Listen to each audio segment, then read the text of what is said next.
செங்கல் கிராம பகுதியில் அமைந்துள்ள திரிபுர சுந்தரி உடனுரை திரிகண்டேஸ்வரர் ஆலயத்தின் 12ஆம் ஆண்டு நிறைவு விழாவை முன்னிட்டு ஆலயத்தில் சிறப்பு பூஜை வழிபாடுகள் மேற்கொள்ளப்பட்டது.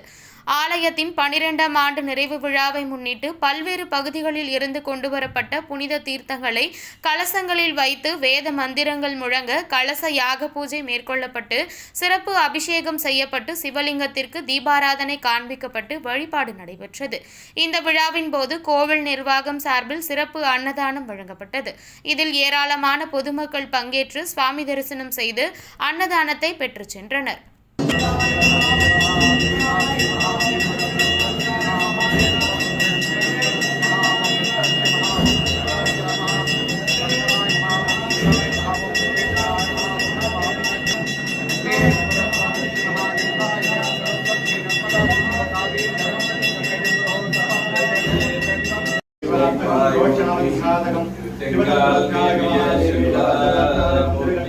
Swami